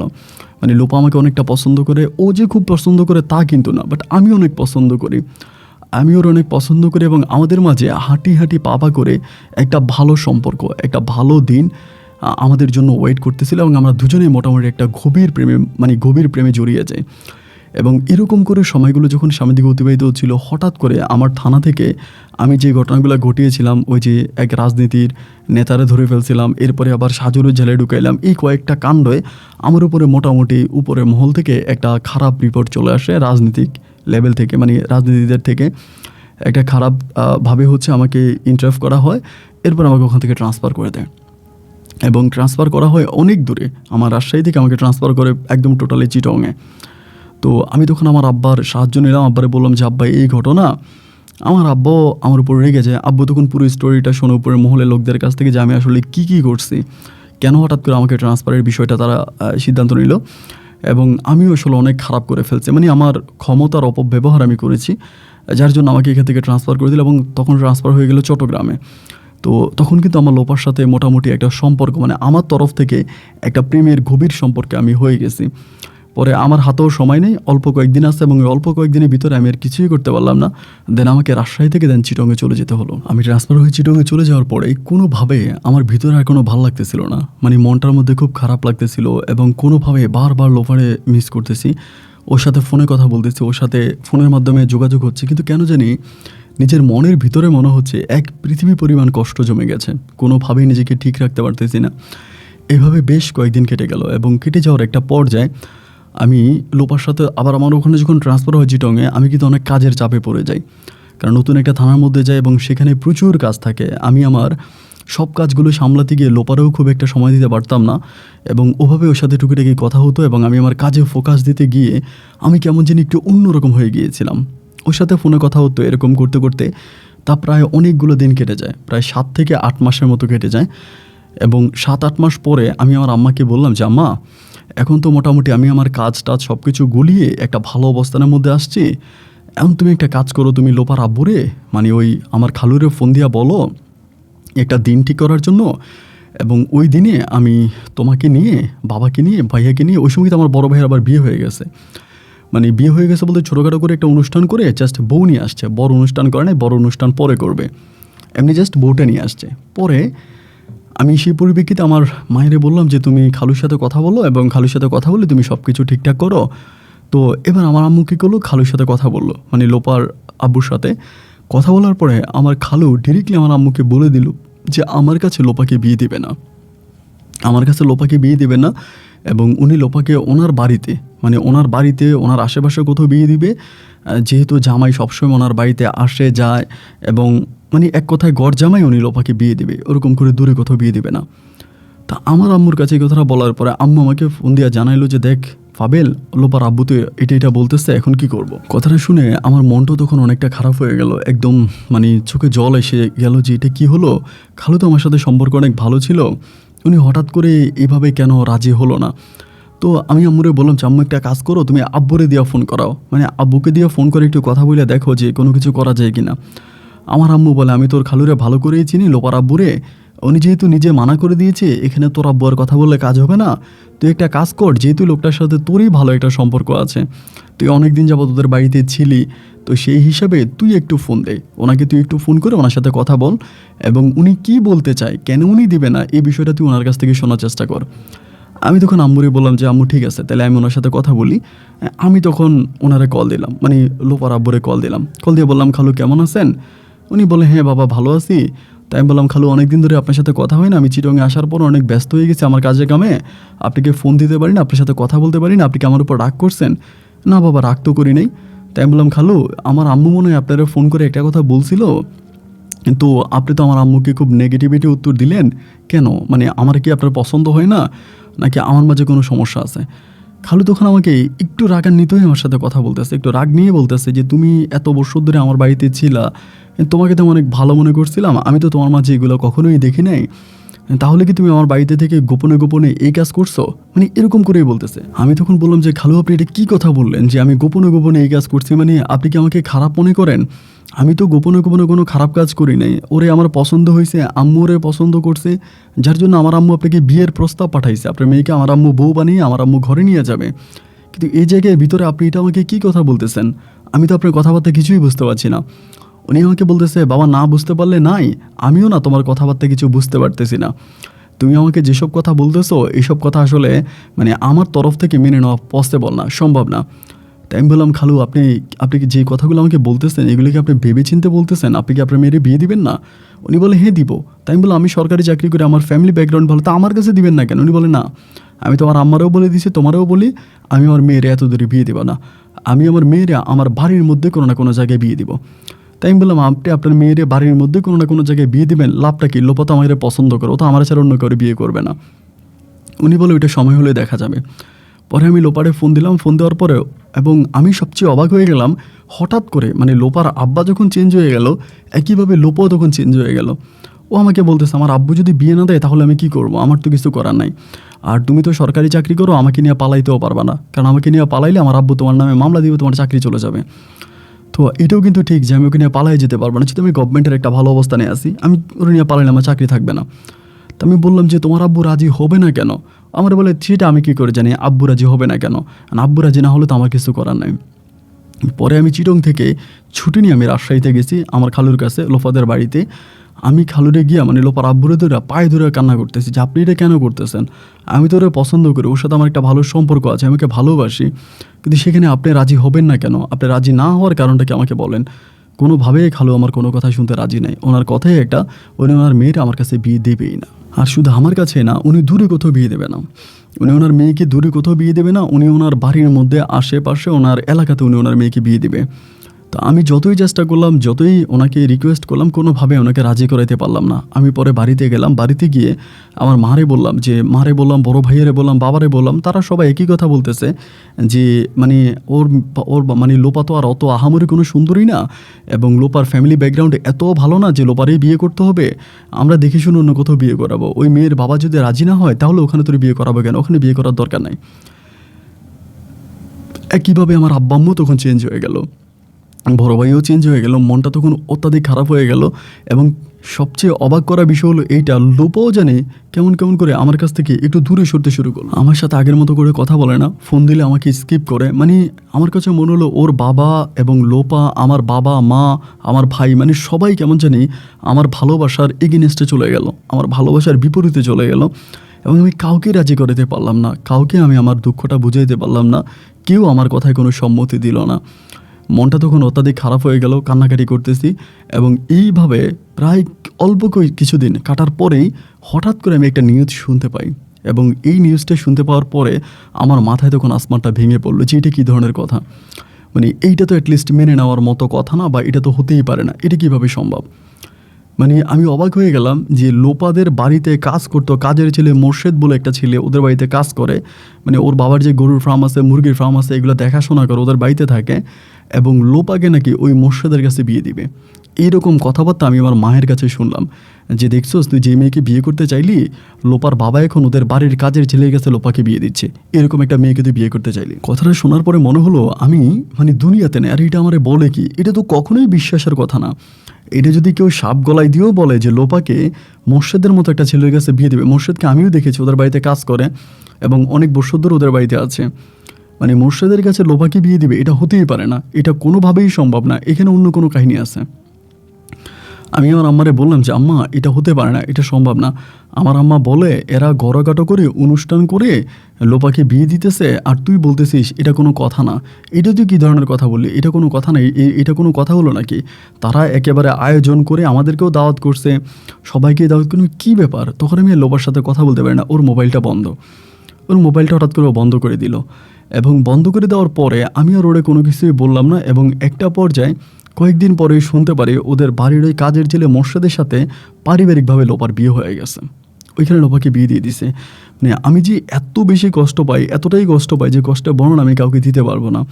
লোপার সাথে আমার রাতকে রাত দিনকে দিনের অসংখ্য স্মৃতি জড়িত আছে। আমরা একসাথে রাতের বেলায় দিনের বেলায় বিশেষ করে কুয়াকাটাতে অনেক মধুর সময় কাটিয়েছি, যে সময়গুলো আমি কোনোভাবেই আমার মেমোরি থেকে সরাতে পারি না, কোনোভাবেই ভুলতে পারি না। এত ভালোবাসতাম যে মানুষটাকে, যে মানুষটার প্রতি আমার এক পৃথিবী পরিমাণ ভালোবাসা ছিল। এই মানুষটা কীভাবে পারল ওদের বাড়ির একটা কাজের ছেলেকে বিয়ে করে ফেলতে? মানে আমি আর মেনে নিতে পারতেছিলাম না, খুবই খারাপ লাগতেছে, কান্নাকাটি করতেছি। আমি আর কোনোভাবেই নিজের মনের বুঝাইতে পারতেছি না, নিজের মনটারে বুঝাইতে পারতেছি না। এবং এরকম করে করে একটা পর্যায়ে আমি মানে ঠিকমতো আমার চাকরিটাও করতে পারতেছি না, চাকরি করতে পারতেছি না। চাকরির এখান থেকে প্রতিনিয়ত কমপ্লেন আসতেছে, আমাকে নিয়ে প্রচুর কমপ্লেন, আমাকে একরকম ডিসমিস করে দেওয়ার মতো অবস্থা হয়ে যায়। আমি প্রচুর নেশাগ্রস্ত শুরু করি এবং নেশাগ্রস্ত হয়ে যাই। এবং তখন একটা পর্যায়ে আমাকে আমার উপরের মহোদয়ের লোকেরা আমাকে সাময়িকভাবে চাকরি থেকে বরখাস্ত করে দেয়, মানে সাময়িকভাবে বহিষ্কার করে। এবং সাময়িকভাবে বহিষ্কার করার পরে আমি তখন বাড়িতে চলে আসি, মানে চট্টগ্রাম থেকে বাড়িতে আসি। বাড়িতে এসে প্রচুর কান্নাকাটি করি, মানে কোনোভাবেই আর নিজের মনটাকে নিতে পারতেছিলাম না, অনেক কান্নাকাটি করি। এবং হঠাৎ করে একদিন রাতের বেলায় লোপা আমারে কল দেয়, কল দিয়ে বলতেছে আপনি এগুলো কী শুরু করছেন? আমি বললাম কী শুরু করলাম মানে? তুমি আমার নাম্বার কই পাইছো? তোমার মোবাইল বন্ধ করে রাখছো কেন? ও বলে আমি অন্য কারো বউ, আমি মোবাইল চালাবো কী করে? আমি তো চালাবো না মোবাইল, আমি মোবাইল চালাই না। আমি বললাম লোপা এটা হতে পারে না, তুমি মোর্শেদের মতো একটা ছেলেকে বিয়ে করতে পারো না। ও আমাকে বলে আমি শুধু বিয়ে করি নাই, আমি প্রেগনেন্ট, আমার পেটে মোর্শেদের বাচ্চা আছে। আমি বললাম এটা তুমি কি বলো, তোমার পেটে মোর্শেদের বাচ্চা? ও বলে হ্যাঁ, আমার পেটে মোর্শেদের বাচ্চা আছে। এবং ও প্রেগনেন্টও হয়ে যায়। পরে খুবভাবে বুঝে যে দেখো আমি তোমাকে ছাড়া থাকতে পারবো না, আমি তোমাকে ছাড়া বাঁচবো না, আমি তোমাকে অত্যাধিক ভালোবাসি। আমাকে বলে আচ্ছা আমার বেবিটা হয়ে যাক, আমি তো আর বেবি নিয়ে কোথাও যেতে পারবো না, বাচ্চাটা হয়ে যাক, প্রয়োজন আমি বাচ্চা নিয়ে তোমার কাছে চলে যাব। আমি বললাম তুমি সত্যি বলতেছো? বলে হ্যাঁ আমি এটা সত্যি বলতেছি, আমি আমার বাচ্চাকে নিয়ে তোমার কাছে চলে যাব, তারপরেও তুমি তোমার চাকরিটা কন্টিনিউ করো, তুমি ঠিক হয়ে গেছো, তুমি চাকরিতে জয়েন করো। মানে খুবভাবে আমাকে বুঝাইলো এবং আমার সাথেও প্রচুর ফোনে কথা বলতে শুরু করলো। একটা পর্যায়ে আমিও উপরের স্যারদের সাথে কথাবার্তা বললাম, আমাকে পুনরায় আবারও চাকরিতে ফিরিয়ে নিল। এবং নেওয়ার পর আমি চাকরি করতেছি। তখন আমি সারাক্ষণই ওর সাথে কথা বলি, যখনই সময় পাই ওর সাথে কথা বলি। এবং এরকম করেই আমি ওর সাথে কন্টিনিউ কথা বলতে বলতে আমি আবারও সে আগের পজিশনে চলে যাই। আগে যেমন করে ওকে ভালোবাসতাম, ওর প্রতি আগে যেমন আমার ভালোবাসা ছিল, আমি সেই অবস্থায় চলে যাই। এবং একটা সময় ওর ঘরে একটা কন্যা সন্তান হয়, একটা মেয়ে সন্তান হয়। এবং মেয়েটা হওয়ার কিছুদিন পরে আমি বলতেছি লোফা তুমি তো বলছিলা যে তোমার যদি মেয়ে হয় বা তোমার যদি সন্তান হয় তুমি আমার কাছে চলে আসবা, তুমি মোর্শেদের সাথে থাকবা না, এখন তো তোমার সন্তান হয়েছে, তুমি আমার কাছে চলে আসো না। আমাকে বলো আমার মেয়েটা আরেকটু বড় হোক, এত কম বয়সী মেয়েটাকে নিয়ে আমি পালাবো কেমন করে, আরেকটু বড় হোক। মেয়েটা যখন আরেকটু বড় হয় ও তখন আমাকে বলে ঠিক আছে ও চলে আসবে। এবং একদিন আমি একটা দিন ঠিক করি, সেই দিনে ও তখন ওর মেয়েটাকে নিয়ে ডিরেক্টলি আপনার থেকে ওই আপনার রাজশাহী থেকে ও তখন সরাসরি চলে আসে চট্টগ্রামে। আমি তখন চট্টগ্রামে চাকরি করি, তখন তার বিয়ের প্রায় 1.5 বছরেরও বেশি সময়ের পরের কথা বলতেছি। ও তখন চলে আসে, আমার এখানে চলে আসে। আমার এখানে আসার পরে ও আমার এখানে আসে, কিন্তু মোর্শেদ কোনো পাগলামি করে না বা মোর্শেদ কিছু করে না, ওর যে হাজব্যান্ড। কিন্তু লোপার বাবা কোনোভাবেই বিষয়টা মানতে পারতেছে না। লোপার বাবা প্রচুর পরিমাণের পাগলামি করতেছে লোফাকে নিয়ে যাওয়ার জন্য। আমার বড় বড় যে সিনিয়র কর্মকর্তারা আছে তাদের কাছে রিপোর্ট করতেছে, কমপ্লেন জানাইতে আছে। বাট লোফা তো আমার পক্ষে, এবং লোফা আমার পক্ষে থাকার কারণে লোফার বাবা কিছুই করতে পারতেছিল না। একটা সময় লোফার বাবা করলো কি, যে মোর্শেদ আছে, মোর্শেদকে পাঠাইলো যে যাও তুমি তোমার মেয়েরে নিয়ে আসো, তুমি যাও, যেহেতু আমার মেয়ে আসতেছে না তুমি তোমার মেয়েরে নিয়ে আসো। একদিন আমি বাসায় আসি, এটা কিন্তু আমার বউ জানতো না, মানে জানতো না বলতে আমি দুপুরে বাসায় আসছি, বাসায় আসার পর আমি রুমে চলে গেছি, আমার খুব টায়ার্ড লাগতেছিল। ও তখন রান্নাবান্না করতেছিল কিচেনে, তো ঘরের দরজাটা মানে আমার রুমের দরজাটা একটু ফাঁকা ছিল। এই অবস্থার ভিতরে কে জানে কলিং বেল দিছে। কলিং বেল দেওয়ার পরে তা আমি তো বেরোইলাম না, আমি শুয়েছি। আমার বউ গিয়ে তখন দরজা খুলছে। দরজা খোলার পরে আমার বউ কার সাথে জানি কথা বলতেছে। আমি তখন উকি মেরে, মানে আমার রুম থেকে উকি মেরে দেখলাম যে এটা ওর স্বামী মোর্শেদকে দেখার পরে আমার ওর চেহারা দেখতে ইচ্ছে করে না, এই জন্য আমি আর মানে আমার রুম থেকে বেরোইলাম না, আমি আমার রুমেই শুয়ে আছি। আমার রুমে শুয়ে থাকা অবস্থায় মোর্শেদ বলতেছে তোমার আব্বা বলছে মেয়েরে দিয়ে দেওয়ার জন্য, মানে তোমার আব্বা বলছে মেয়েকে দিয়ে দেওয়ার জন্য, তুমি তোমার মেয়েরে দিয়ে দাও। ও তখন বলে আমি দিব কেন, মেয়ে আমার, আর তুই এই মেয়ের জন্য ওকালতি করতে আসছিস কেন, মেয়ে কি তোর নাকি? ও মোর্শেদকে বলে, মেয়ে কি তোর নাকি, তুই মেয়ে নিয়ে ওকালতি করতে আসছিস কেন? মোর্শেদ বলে, মেয়ে আমার না, ঠিক আছে, কিন্তু আমি তো তোমার আব্বার আন্ডারে চাকরি করি, তিনি আমাকে পাঠাইছে মেয়েকে নিয়ে যাওয়ার জন্য, তুমি মেয়েকে দিয়ে দাও, তা না হলে কিন্তু তোমার আব্বা মামলা করবে। তোমার আব্বা মামলা করবে। বলে, কাকে দিয়ে মামলা করবে, তোকে দিয়ে? ও বলে, হ্যাঁ আমাকে দিয়ে মামলা করাবে। বলে, আমাকে দিয়ে, তোকে দিয়ে মামলা করালে লাভটা কি? আমার মেয়ে তো আর তোর মেয়ে না। মোর্শেদ তখন বলে, আচ্ছা ঠিক আছে, আমার মেয়ে না ঠিক আছে, কিন্তু আমি যদি মামলা করি তখন কি করবা? বলে, তুই মামলা কর, যা, মামলা করে কি করতে পারবে, তুই মামলা কর। এবং এই কথার পরিপ্রেক্ষিতেই ও তখন মোর্শেদকে একরকম ধাক্কা দিয়ে বের করে দেয়, ঘর থেকে বের করে দিয়ে দরজাটা লাগাই দেয়। আমি তখন অবাক হয়ে গেলাম, কিরে ও মোর্শেদের সাথে এগুলো কী কথা বললো? ও যদি মোর্শেদকে বিয়ে করে, মোর্শেদ যদি ওকে বিয়ে করে, তাহলে বাচ্চা তো মোর্শেদের বাচ্চা, কিন্তু ও মোর্শেদকে বললো বাচ্চা তো তোর না, তুই মামলা করে কি করবি? বিষয়গুলো আমার কাছে কেমন জানি মনে হলো। আমি ওরা আর কোনো কিছু বললাম না। ও হঠাৎ করে রুমে এসে দেখে আমি শুয়ে আছি, আমি দেখে অবাক হয়ে গেল, তুমি কখন আসছো? আমি তো দুপুরেই আসছিলাম, আমি আর যাইনি, আমার শরীরটা খারাপ ছিল, শুয়ে আছি। ও বলছে, তুমি দুপুরে পরে আর যাও নাই? আমি বললাম, না যাই নাই। আমি বললাম, কি আসছিল বাসায়? ও বলে, মোর্শেদ। আমি বললাম, মোর্শেদ আসলো? মোর্শেদ কেন আসছে? বলে, মেয়ে নেওয়ার জন্য আসছে। আমি বলে, ও আচ্ছা, তো মেয়ে দিয়েছো? ও বলে, না, আমি মেয়ে দিব কেন, আমার মেয়ে আমি দিব কেন? মোর্শেদ বলতেছে মামলা করবে। তাই আমি বলি, যদি মামলা করে তাহলে তো মেয়ে দিয়ে দেওয়া লাগবে, ওর মেয়ে ও মামলা করলে তো নিয়ে যাবে, তো আমাদের তো কিছু করার নাই। ও আমাকে বলে, মানে আমার বউ এই কথা শোনার পরে চুপ হয়ে যায়, কোনো কথা বলে না। বাট আমার ভিতরে অনেক প্রশ্ন জাগলো যে মোর্শেদ এই কথা কেন বললো, যে মোর্শেদের সাথে তার কথাবার্তাগুলোর মাঝে অনেক সন্দেহ লুকিয়েছিল। এইভাবে আরও দু একটা দিন কাটার পর একদিন আমি রাতের বেলায় বলতেছি যে, লোফা, মোর্শেদ যদি মামলা করে তোমার কিন্তু তোমার মেয়েটারে দিয়ে দেওয়া লাগবে, ও কিন্তু ওর মেয়েটাকে ওর জীবনের চাইতে বেশি ভালোবাসে, মানে ওর জীবনের চাইতে বেশি ভালোবাসে। তা আমারে বলতেছে, মেয়ে যদি মোর্শেদে না হয় তাহলে কি মোর্শেদে মামলা করলে মেয়ে পেয়ে যাবে? আমার বউ আমারে বলতেছে। আমি বললাম, মোর্শেদের সাথে তোমার বিয়ে হয়েছে, তাহলে মেয়ে তো মোর্শেদেরই। ও বলে, না, মেয়ে মোর্শেদের না। আমি বললাম, মেয়ে মোর্শেদের না, তাহলে মেয়ে কার? ও আমাকে বলে, মেয়ে কার এটা আমি তোমাকে বলতে পারি এক শর্তে, তুমি যদি আমার মাথায় হাত দিয়ে শপথ করে বলো যে তুমি এটা কাউকে বলবা না। আমি বললাম, না, আমি কাউকে বলবো না। ও বলে, মাথায় হাত দাও আমার। আমি দিলাম তোমার মাথায় হাত। ও বলে, মেয়ে আমার বাবার। আমি বললাম, তোমার বাবার মানে? কোন বাবার? বলে, আমার সৎ বাবার। আমি বলি, লোপা, এগুলো তুমি কি বলতেছো? তুমি কি পাগল হয়ে গেছো? মানে তুমি কী ধরনের কথা বলতেছো? তোমার মাথা ঠিক আছে? তোমার বাবার মেয়ে মানে? ও বলে, হ্যাঁ, অনেক সত্য লুকিয়ে আছে, যে সত্যগুলো তুমি জানো না। আসলে সাজু আমার অনেক উপকার করত। সাজু জানতো আমার বাবা গোপনে গোপনে আমার সঙ্গে অবৈধ সম্পর্ক করত। আমি আব্বার কাছ থেকে সরার জন্য অনেক চেষ্টা করতাম, পারতাম না, এবং সর্বোপরি আমি সাজুর আশ্রয় নিয়েছি। আমার ইচ্ছে ছিল আমি সাজুর হাত ধরে এ বাড়ি থেকে চলে যাব, সাজুকে আমি ভালোবেসে একটা সংসার করব, বাবা নামের ওই নরক পিশাদের হাত থেকে আমি রক্ষা নিব। কিন্তু আমার বাবা জানে সাজু চাইলে অনেক কিছুই করতে পারতো, কারণ সাজু অনেক প্রভাবশালী লোক ছিল আমাদের এলাকাতে। এলাকার মানুষের কাছে আব্বুর মুখোশ খুলে দিতে পারতো। কিন্তু আমার আব্বা সাজুকে, তোমাকে দিয়ে সাজুকে দমন করাই ফেলছে। এটা তুমি বুঝলা না।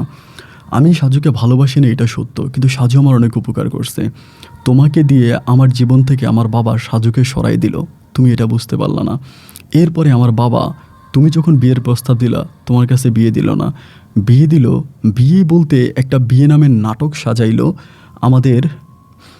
আমাদের ঘরের কাজের ছেলে মোর্শেদ ভাইয়ের সাথে। বিয়ে নামের ওই নাটকটা আমার আব্বা এই কারণে সাজিয়েছে, আমি বলেছি আমি পেটের বাচ্চা নষ্ট করব না। আমাকে বারবার প্রেশার দেওয়া হচ্ছিল বাচ্চা নষ্ট করার জন্য, কিন্তু আমি বলেছি আমি বাচ্চা নষ্ট করব না। এবং বাচ্চা নষ্ট করব না বলেই আমার বাবা আমাকে প্রেশার দিয়ে মোর্শেদের সাথে বিয়ে করাই দেয়। আর আমার বাবা তোমার কাছে আমাকে বিয়ে দিবে কেমন করে? তখন তো আমি ভেবে কনসেপ্ট করছি। তাই আমি বললাম, তোমার বাবা এই কাজটা কেন করলো? বা তিনি তোমার বাবা হয়ে? বলে, হ্যাঁ, সে আমাকে ফতুয়া দিয়েছে, সে আমার আপন বাবা না, তার সাথে আমার কোনো ব্লাডের সম্পর্ক নেই, সে আমাকে বিয়ে করতেই পারে, এরকম ফতুয়া দিয়ে দিয়ে আমার মা না থাকার পরিপ্রেক্ষিতে আমাকে একা পেয়ে উনি এই ধরনের কাজগুলো করেছে। আমি বললাম, তুমি বিষয়গুলো কাউকে জানালে না? বলে, আমি কাকে বলবো কাকে? নিজের বাবার কথা কারো কাছে বলা যায়? আমি নিজের মান সম্মানের কথা চিন্তা করে কারো কাছে বলি নাই। আমি বলি, তাহলে তুমি এখন চুপ করে আছো কেন? এখন জানাই দাও। ও বলে, কী করে বলবো মানুষের কাছে? আমার পেটের সন্তানের বাবা আমার নিজের বাবা, এটা আমি কী করে বলবো? এটা বলার মতো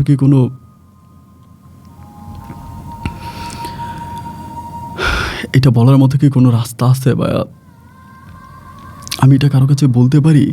তাই আমি বললাম, তার মানে তুমি গোপনে গোপনে এতগুলো বছর তোমার বাবার সাথেই সংসার করে গেছো? বলে, হ্যাঁ, এটা একমাত্র আমি আর আমার আল্লাহ ছাড়া পৃথিবীতে কেউ জানে না। আর আজকে আমি প্রথম তোমাকে জানাইলাম। আমি বললাম তাহলে তুমি এখন এটা উন্মোচন করে দাও, এখন বলো। বলে আমি বলতে পারবো না, আমার বলার ক্ষমতা নেই, আমি বলতে পারবো না।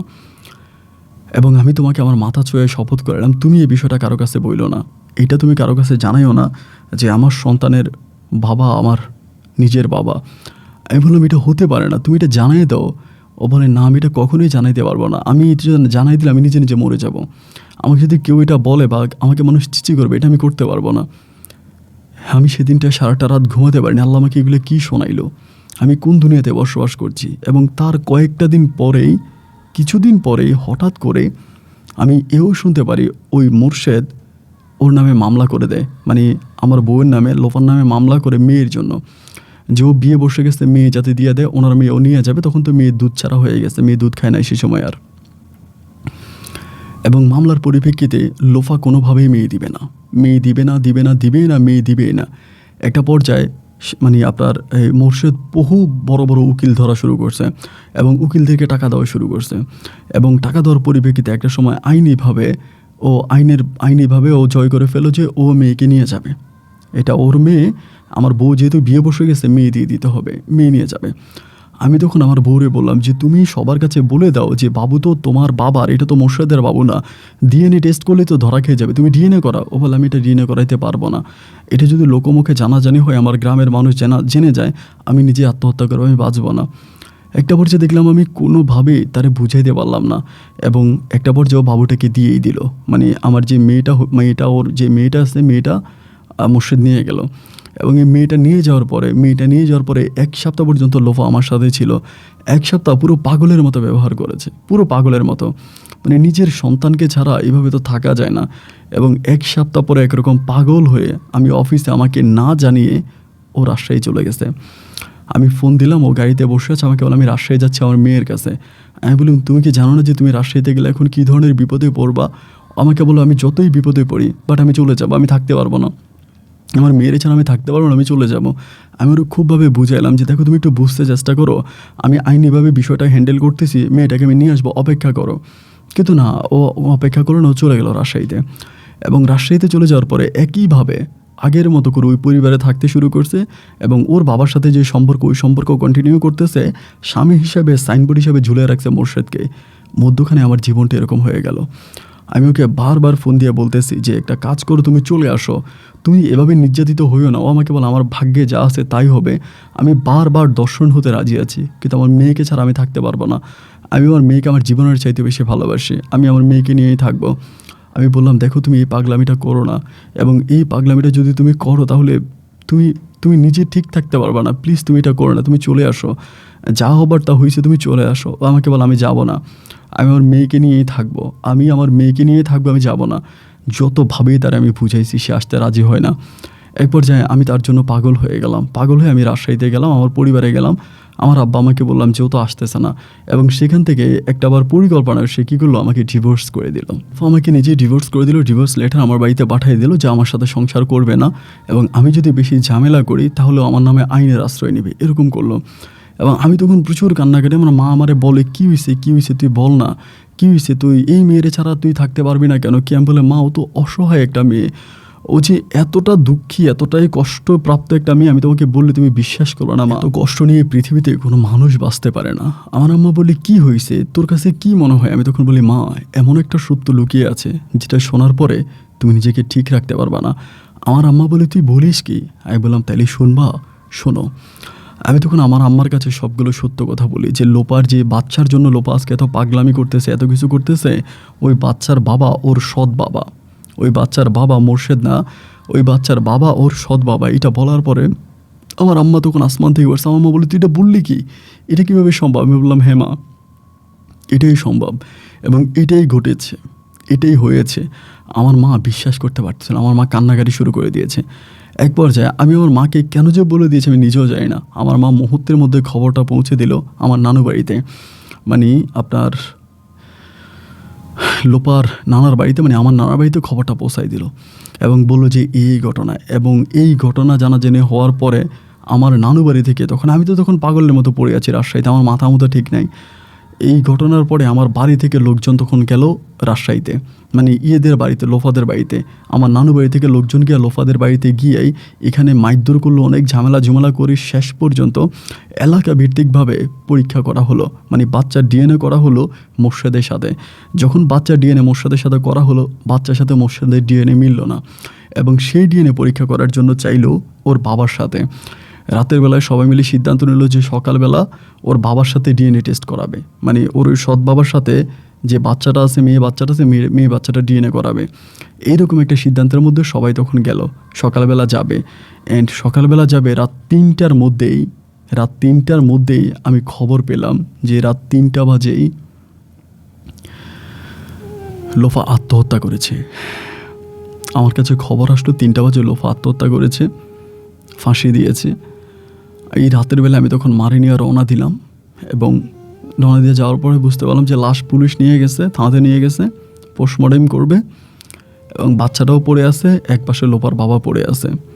আমি তখন সবার কাছে বললাম যে এই লম্পটটাকে ধরেন, এই প্রতারকটারে ধরেন, তারে জেলে নিয়ে যান, সে হচ্ছে সবচেয়ে বড় প্রতারক। এরপরে মোর্শেদ পালায়ে গেল, ওই অবস্থার ভিতরে মোর্শেদ পালায়ে গেল। ওর হচ্ছে লাশটারে কাইটা কুইটা আনলো, আনার পরে লাশ দাফন করলাম। লাশ দাফন করার আগেই লোফার যে বাবা ছিল, সৎ বাবা, উনি পালিয়ে গেছে।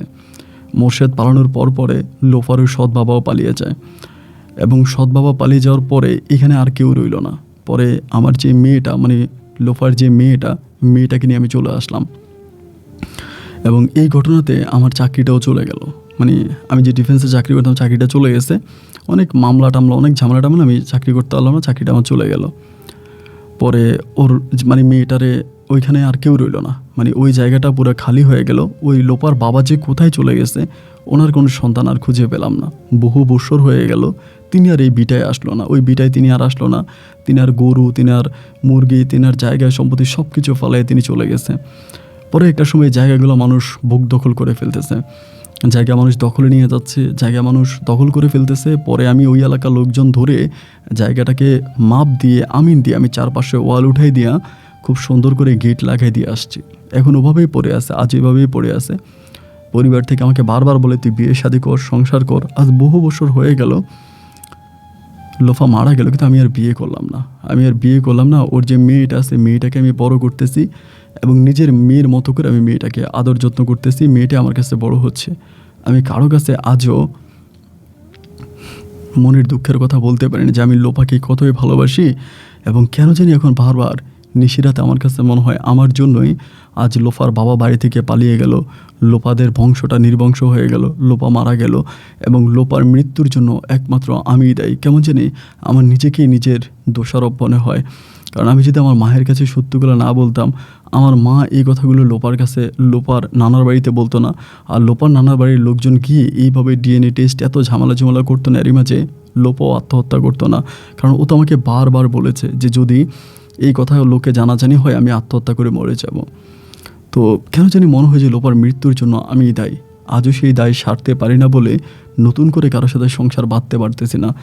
আজও বিষণ্ণতায় দিন কাটতেছে। পরিবারের সবাই বিয়ে করেছে, আমার ছোটো ভাই বিয়ে করেছে, ছোটো বোনের বিয়ে হয়েছে, তাদের সন্তানাদি আছে, কিন্তু আমি জীবনের এখনও কোনো গতি করতে পারলাম না। আজও লোফার মেয়েটাকে আমি বুকে নিয়ে ঘুমাই। আপন ভাই, বেশ কয়েকদিন ধরে আপনার গল্পগুলো শুনে ভালো লাগে। সেখান থেকে মনে হলো আমি একজন হতভাগা মানুষ, আমার কথাগুলো আপনাকে জানালাম। জানি না আপনি প্রচার করবেন কি করবেন না, কারণ এটা প্রচার করার মতো কি না। যদি প্রচার করার মতো মনে হয় আপনি প্রচার করবেন। আপনার কাছে অনুরোধ রইল, আপন ভাই আপনি আমার সাথে একটু যোগাযোগ করবেন, এটা আমার ফোন নাম্বার। আসসালামু আলাইকুম।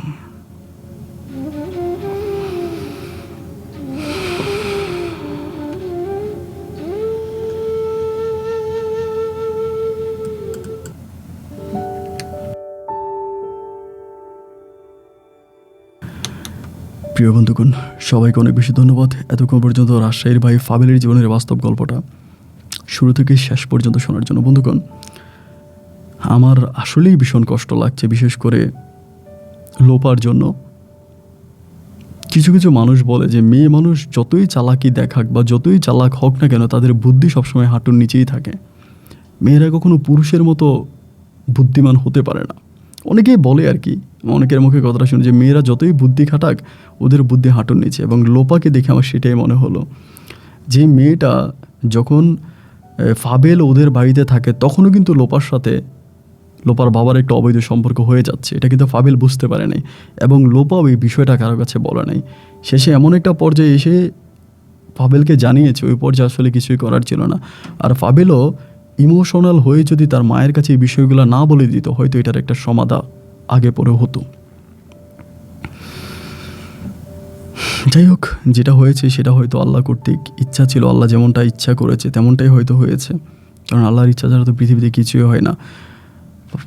লোপার মেয়ের নামটাও বলতে মানা করেছে, বা নামটাই নাই বলি। মেয়েটা ভালো থাকুক এবং সুস্থ থাকুক। ফাবেল ভাই আমাকে বলেছে আপনি বিয়ে করে নতুন করে সংসার করেন, অন্তত মেয়েটার দিকে তাকায় হইলেও। তুমি আমাকে বলো ভাই, মেয়েটাকে আমি নিজের বুকের মধ্যে রেখে বড় করতেছি। উনি যেখানে চাকরি করতো, চাকরি ছেড়ে দেওয়ার পর ওখান থেকে কিছু টাকা পয়সা পায়, সেই দিয়ে মেয়ে নিয়ে ভালোই আছে। যাই হোক, এই গল্প নিয়ে যদি আপনার কোনো মতামত থেকে থাকে, আপনার কোনো বক্তব্য থেকে থাকে, আপনি কমেন্টে লিখবেন, আমি চেষ্টা করবো রিপ্লাই দেওয়ার জন্য। সবাই ভালো থাকবেন, সুস্থ থাকবেন, এই শুভকামনায় আজকের মতো এখানে বিদায়। দেখা হবে অন্যদিন অন্য কারো বাস্তব জীবনের গল্প নিয়ে। আল্লাহ হাফেজ এন্ড আসসালামু আলাইকুম।